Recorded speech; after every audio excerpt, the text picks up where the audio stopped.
नमस्कार, आप देख रहे हैं समाचार इंडिया लाइव। खबर इटावा से है। अखिलेश यादव ने चाचा शिवपाल को लेकर दिया बड़ा बयान। पूर्व मुख्यमंत्री अखिलेश यादव ने चाचा शिवपाल को लेकर बड़ा बयान दिया है। गठबंधन के सवाल पर बोले 2022 चुनाव में चाचा की पार्टी को भी एडजस्ट करेंगे। चाचा को कैबिनेट मंत्री का ऑफर भी दिया। साथ ही शिवपाल सिंह की विधानसभा सीट भी प्रसपा के लिए छोड़ने की बात कही। वहीं मायावती से आगे भविष्य में गठजोड़ पर बोले किसी बड़ी पार्टी से नहीं होगी बात। यूपी विधानसभा उपचुनाव एवं बिहार में गठबंधन की हार पर कहा, लोकतंत्र में इतना बड़ा धोखा किसी के साथ नहीं हुआ। महागठबंधन को बेईमानी से हराया बीजेपी नहीं बल्कि सरकार लड़ रही थी चुनाव। दीपावली पर इटावा अपने गांव सैफई आए पूर्व मुख्यमंत्री अखिलेश यादव ने अपनी कोठी पर मीडिया से बात करते हुए 2022 विधानसभा चुनाव को लेकर चाचा शिवपाल सिंह की पार्टी प्रसपा को एक तरह से ऑफर देते हुए शिवपाल सिंह को चुनाव बाद कैबिनेट मंत्री एवं उनकी विधानसभा सीट जसवंत नगर छोड़ने की बात कह डाली। उन्होंने कहा कि वह हर छोटी पार्टी से बात करेंगे, वहीं किसी भी बड़ी पार्टी से तालमेल की बात को नकार दिया।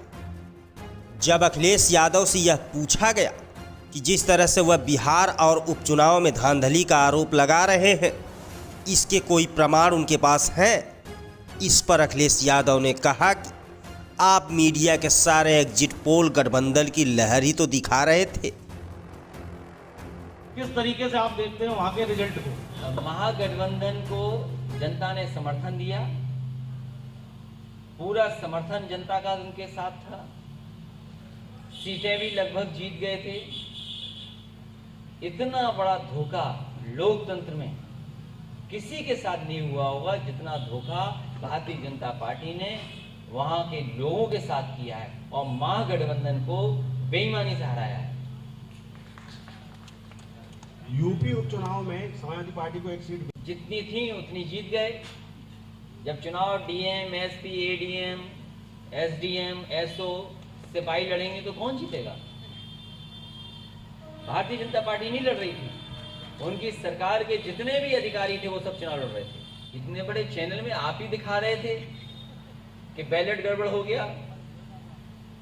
जो चुनाव में परिणाम आने चाहिए थे, जो जनता जान रही थी, जो समझ रही थी, सब सर्वे फेल हो गए।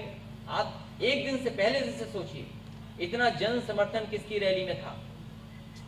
सबसे ज्यादा जन समर्थन महागठबंधन की रैलियों में था। जितने भी देश के सर्वे थे, उन सर्वेयों में ऐतिहासिक जीत की तरह बताया गया।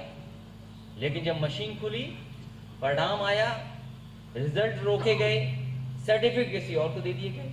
यही तो आरोप महागठबंधन के नेताओं का है। क्या ये नहीं हुआ? अच्छा जी, एक आखिरी सवाल और, मायावती बहन जी के बारे में कहा जाता है कि पार्टी ने कहा है कि अपने छोटे दलों के साथ तो विचार कर सकती है, बड़े दलों के साथ गठबंधन नहीं।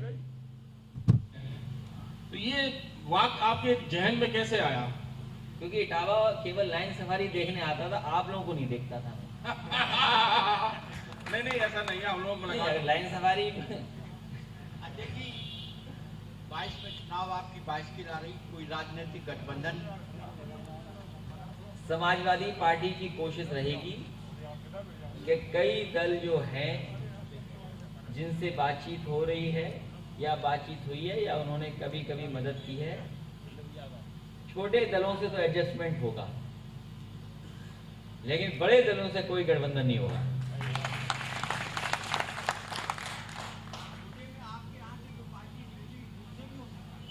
आप बिल्कुल साफ पूछो ना, आधी घुमा के क्यों पूछते हो? नहीं, एकदम सीधा पूछे सवाल, माइक लगा के सीधा पूछिए। प्रकाश सिंह, समाजवादी पार्टी से भी गठबंधन की संभावना है?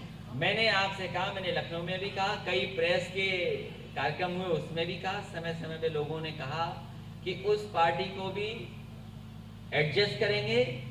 जसवंत नगर उनकी सीट है, समाजवादी पार्टी ने वो सीट उनके लिए छोड़ दी है और आने वाले समय में उनके लोग मिलें, सरकार बनाएं, उनके नेता को कैबिनेट मंत्री भी बना देंगे। और क्या एडजस्टमेंट चाहिए? मैं प्रेस के सभी लोगों का धन्यवाद देता हूं। एक बार फिर दीपावली पर बहुत बहुत शुभकामनाएं, बहुत बहुत बधाई और बहुत धन्यवाद। और इसी तरह मिलते रहेंगे।